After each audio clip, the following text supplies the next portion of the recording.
In today's video, I will teach you how to make a person in a photo look like a ghost using GIMP.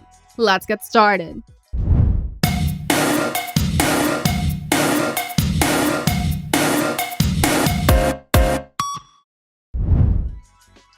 Let's start by selecting the ghost.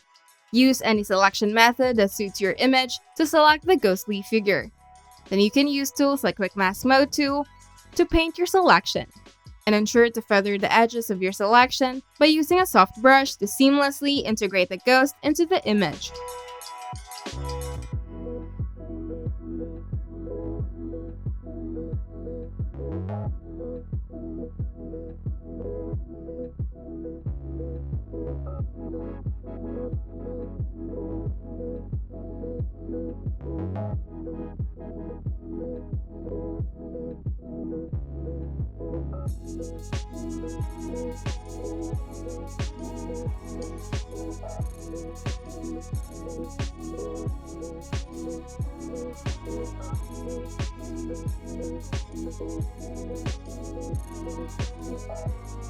Now, copy the selected ghost by pressing Ctrl+C and paste it onto the desired image by pressing Ctrl+V.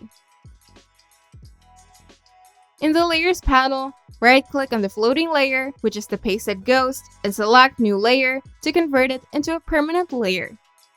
Then activate the Scale tool by pressing Shift-T. Then adjust the size of the ghost to fit the scene. Ensure to maintain the aspect ratio by linking the measurements.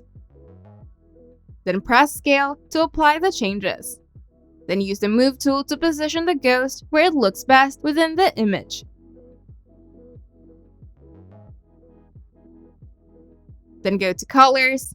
Then go to Channel Mixer for the ghost layer. Then customize the color and exposure settings as desired.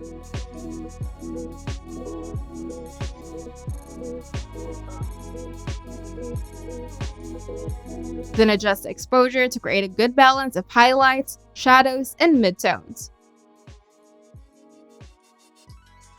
Then click OK to apply the changes.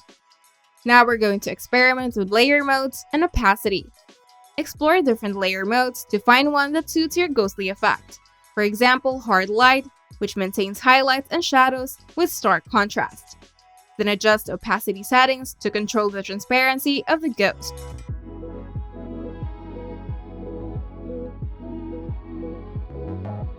If desired, apply a slight Gaussian blur to the ghost layer for a surreal effect.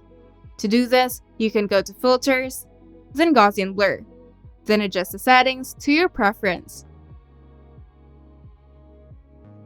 Optionally, you can introduce noise to the ghost layer for a modern twist on the ghostly appearance.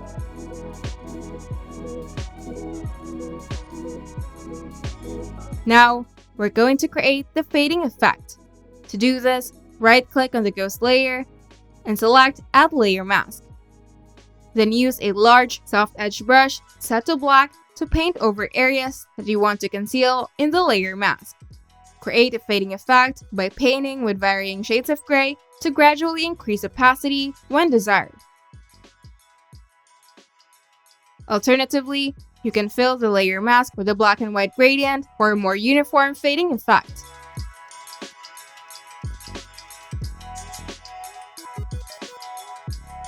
And you're done. Experiment with different settings and techniques to achieve your desired ghostly effect. If you find this video helpful, make sure to leave a like and subscribe. And if you want to see more tutorials, turn on the notification bell to get notified whenever we upload new videos.